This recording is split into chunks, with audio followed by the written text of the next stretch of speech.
Hello students, स्वागत है आप सभी का। आज के इस वीडियो लेक्चर में हम बात करेंगे कक्षा 10 गणित, इसके चैप्टर 6 जिसका नाम है त्रिभुज, जिसको हम इंग्लिश में ट्रायंगल बोलते हैं। आज के इस वीडियो लेक्चर में हम सीखेंगे कि समरूप आकृतियाँ क्या होती हैं, समरूप और सर्वांगसम आकृतियों में क्या अंतर है और दो बहुभुजों की समरूपता की क्या कसौटी या नियम होता है। यहाँ पे विशेष तौर पे हम दो त्रिभुजों की समरूपता के बारे में भी बात करेंगे। प्यारे बच्चों, कक्षा 9 में जो चैप्टर 7 था उसका नाम भी त्रिभुज ही था। तो वहाँ पे आपने दो बहुभुजों या विशेष तौर पे कहेंगे कि दो त्रिभुजों की सर्वांग समता के नियम पढ़े हैं। तो थोड़ा सा एक बार आप उसको रिवाइज कर लें ताकि आपको 10th क्लास का चैप्टर 6 है उसका जो सारे कॉन्सेप्ट हैं वो अच्छे से समझ में आ जाए। तो आगे बढ़ते हैं, बात करते हैं सबसे पहले कि समरूप आकृतियाँ आखिर होती क्या है। इसको समझने से पहले हम थोड़ा सा क्लास 9 की तरफ बढ़ते हैं और वहाँ पे हमने सर्वांगसम आकृतियों के बारे में पढ़ा है, जिसको हम इंग्लिश में कॉन्ग्रुएंट फिगर्स भी कहते हैं। तो दो जो आकृतियाँ हैं वो सर्वांगसम कब होती हैं ये हमने कक्षा 9 में पढ़ा है। तो कोई भी दो आकृतियाँ सर्वांगसम होंगी यदि उनका जो आकार है, यानी कि उनकी जो शेप है और जो उनका अमाप है, यानी कि उनका जो साइज़ है वो दोनों समान हो। और यहाँ पे ये दो सर्वांगसम आकृतियों के बीच में ये जो सिंबल है ये दो सर्वांग समता के लिए सिंबल यूज हमने वहाँ पे किया है। तो प्यारे बच्चों, दो आकृतियाँ सर्वांगसम होंगी यदि उनका आकार या फिर हम कहें शेप और अमाप साइज दोनों समान हो। अब हम इस कॉन्सेप्ट को थोड़ा सा और आगे बढ़ाते हैं और हम बात करते हैं, आपके सामने ये तीन आकृतियाँ दी गई हैं। तो क्या ये जो आकृतियाँ हैं ये सर्वांगसम हैं? सोचे इसके बारे में, क्योंकि हमें पता है सर्वांगसमता के लिए शेप भी और साइज भी दोनों समान होने चाहिए। लेकिन यहाँ को इनकी जो शेप है, जो इनका आकार है वो तो समान है, लेकिन इनका अमाप यानी कि इनका साइज सेम नहीं है। तो हम कह सकते हैं कि जो ये आकृतियाँ है ये सर्वांगसम आकृति नहीं है। तो अगर ये आकृतियाँ सर्वांगसम नहीं हैं तो क्या ये आकृतियाँ समरूप हैं? तो अब हम बढ़ते हैं समरूपता की तरफ। हम देखते हैं ये जो आकृतियाँ हैं इनका आकार तो एक जैसा है, लेकिन इनका जो अमाप है, जो इनका साइज है वो अलग अलग है। तो ऐसी आकृतियाँ जिनका आकार एक समान हो लेकिन जिनका अमाप अलग अलग हो सकता है, ऐसी आकृतियों को हम कहते हैं समरूप आकृतियाँ। तो समरूप, और ये हमारे पास दो आकृतियों के बीच में समरूपता के लिए ये सिंबल यूज किया जाता है। तो यहाँ पे समरूप आकृतियाँ कौन सी होती हैं? वे आकृतियाँ जिनका जो आकार है, शेप है, वो तो एक जैसा होता है लेकिन उनका जो अमाप है, जो उनका साइज है वो अलग अलग हो सकता है, डिफरेंट हो सकता है। तो ऐसी आकृतियों को हम कहेंगे समरूप आकृतियाँ। और ये हमारे पास जो दो समरूप आकृतियों के बीच में समरूपता दिखाने के लिए सिंबल है। अब आपके लिए क्वेश्चन है, क्या सभी वर्ग या सभी समबाहु त्रिभुज समरूप होते हैं? तो यहाँ पे हमने दो अलग अलग वर्ग ले लिए। तो आप देखेंगे कि इनका जो आकार है वो तो एक समान ही है, शेप तो इनकी एक जैसी है, इनका जो अमाप है, जो साइज है वो अलग अलग है। तो यस, ये हमारे पास कैसी है? समरूप आकृति है, यानी कि सभी वर्ग समरूप होते हैं। ठीक इसी प्रकार से जो समबाहु त्रिभुज है ये भी हमारे पास कैसी होंगी? समरूप आकृति होंगे। इनका आकार एक जैसा है। देखो आप यहाँ पे देखेंगे सबके कोण भी बराबर है। यहाँ पे समबाहु त्रिभुज के मामले में 60-60 डिग्री होंगे और वर्ग के मामले में 90-90 डिग्री के कोण के होंगे। तो फिलहाल हम जस्ट एक लुक से, एक बार देखने से थोड़ा सा अंदाजा लगा रहे हैं कि क्या ये आकृतियाँ समरूप हैं या नहीं। तो दोनों ही आकृतियाँ ये समरूप हैं, नेक्स्ट दोनों ही केस में। अब आगे बढ़ते हैं कि क्या सभी सर्वांगसम आकृतियाँ समरूप होती हैं? तो बताइए बच्चों, कि क्या सभी सर्वांगसम आकृतियां समरूप होती हैं। सर्वांगसमता में क्या होता है कि आकार भी और अमाप भी, शेप भी और साइज भी समान होते हैं। और समरूपता में क्या होता है कि जो आकार है, जो शेप है समान होती है, साइज अलग अलग हो सकता है, सेम भी हो सकता है, अलग भी हो सकता है। तो बिल्कुल हम कह सकते हैं कि जो सभी सर्वांगसम आकृतियां हैं वो समरूप आकृतियां भी होती हैं। लेकिन क्या हम ये भी कह सकते हैं कि सभी समरूप आकृतियां सर्वांगसम होती है?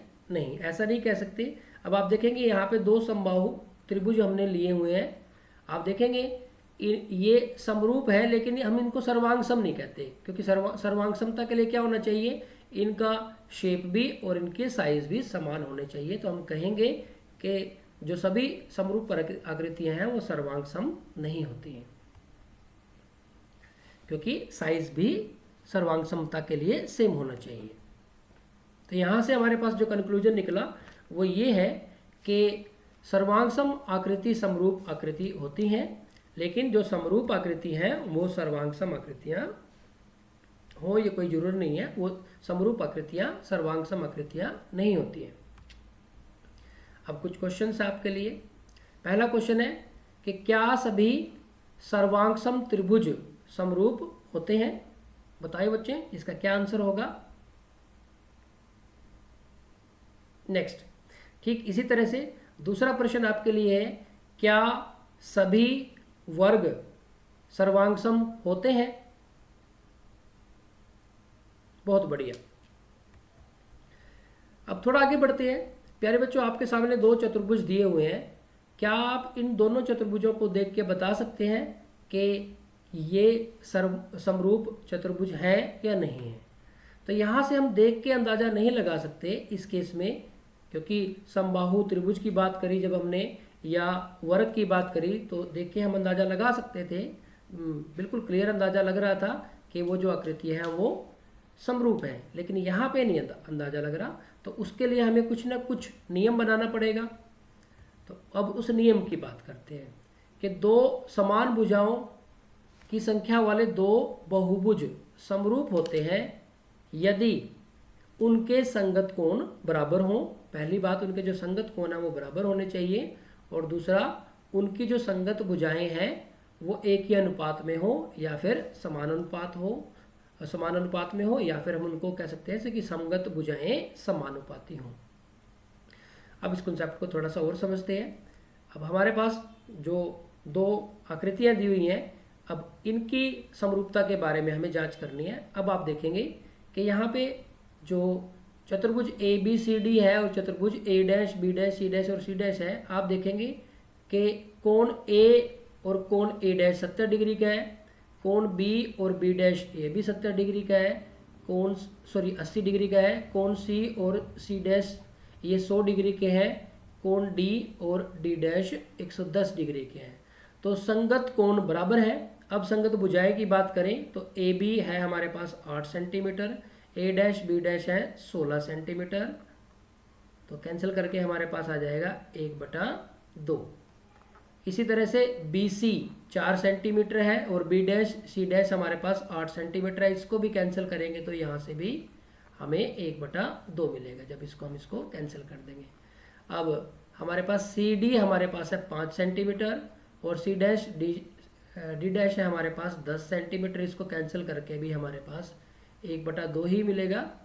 अब डी ए कह लो या ए डी कह लो, ए डी है हमारे पास 6 सेंटीमीटर और ए डैश डी डैश है 12 सेंटीमीटर, तो यहाँ से सोल्व करके भी हमें कितना मिलेगा, 1/2 मिलेगा।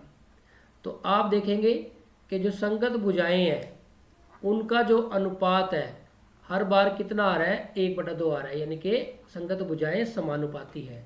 तो इस प्रकार हमने देखा कि दोनों चतुर्भुज में जो संगत कोण हैं वो बराबर आए हैं। ठीक इसी प्रकार है जो संगत भुजाओं का जो अनुपात है वो भी बराबर आया है। किसके बराबर आया था, 1/2 की। तो इस प्रकार हम कह सकते हैं कि ये दोनों चतुर्भुज हैं जो वो समरूप चतुर्भुज हैं। अब आपके लिए क्वेश्चन, क्या ये जो आकृति आपको नजर आ रही है क्या ये समरूप आकृति है? तो आप देखेंगे कि यहाँ पे जो ये निशान है किसका है, 90 डिग्री के कोण का है, तो ये 90 डिग्री का है, यहाँ पे पी भी 90 डिग्री का, तो बराबर हो गए।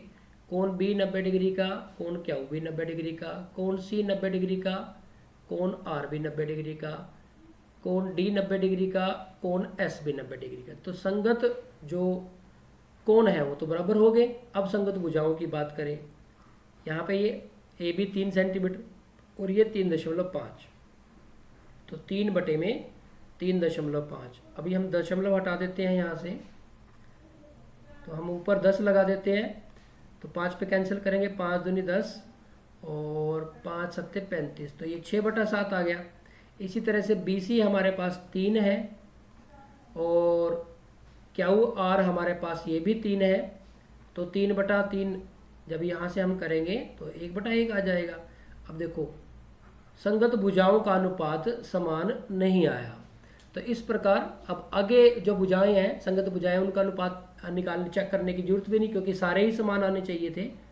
तो इस प्रकार हम कह सकते हैं कि ये जो दो चतुर्भुज हमें दिए हैं ये समरूप नहीं है, क्योंकि इनके संगत कोण तो बराबर हैं लेकिन इनकी संगत भुजाएं समान अनुपात में नहीं आई है। आगे बढ़ते हैं। ठीक इसी प्रकार से एक और एग्जांपल लिया है हमने। अब क्योंकि हमारा कॉन्सेप्ट बिल्ड हो गया है, हम ज़्यादा लंबी कैलकुलेशन के बिना भी इस बात को बता सकते हैं कि ये समरूप है या नहीं है, क्योंकि हमें पता चल गया है कि समरूपता के लिए संगत कोण बराबर होने चाहिए और संगत भुजाएं समान अनुपात में होनी चाहिए। अब आप देखें, ये तो हमें ये जो चतुर्भुज है ये तो हमें वर्ग नज़र आ रही है, तो इसका तो कोण प्रत्येक कोण 90 डिग्री का है, लेकिन यहाँ तो ऐसी संभावना नहीं है, यानी कि संगत कोण तो बराबर नहीं है। संगत कोण बराबर ही नहीं आए तो ये समरूप कैसे होंगे, नहीं होंगी। हाँ, ये बात हो रहा है कि इसकी संगत भुजाएं 2.1 4.2, 2.1 4.2, 2.1 4.2, 2.1 4.2, तो यहाँ से अनुपात तो समान आएगा। तो प्यारे बच्चों, हमने देखा कि इस केस में जो संगत कोण है वो बराबर नहीं है, हालांकि जो संगत भुजाएं हैं वो समान अनुपात में है, लेकिन संगत कोण भी बराबर होने चाहिए थे। तो इस प्रकार हम कह सकते हैं कि ये जो आकृतियां हैं ये समरूप आकृतियां नहीं हैं।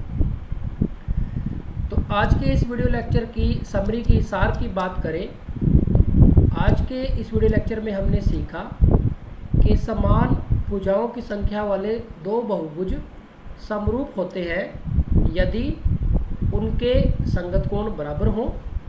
सबसे पहले क्या बात कि उनके जो संगत कोण है वो बराबर हों, और दूसरी बात कि उनकी जो संगत भुजाएं हैं वो एक ही अनुपात में हों। तो प्यारे बच्चों, आज की इस चर्चा के आधार पे आप प्रश्नावली 6.1 के प्रश्नों को हल करेंगे। अब आइए कुछ जो प्रश्न है आपके लिए चेक करें कि आपने इस वीडियो लेक्चर से क्या कुछ सीखा है। प्रश्न संख्या 1, बहुत बढ़िया। प्रश्न संख्या 2, वेरी गुड। प्रश्न संख्या 3। प्यारे बच्चों, आज के इस वीडियो लेक्चर में इतना ही। Thank you very much.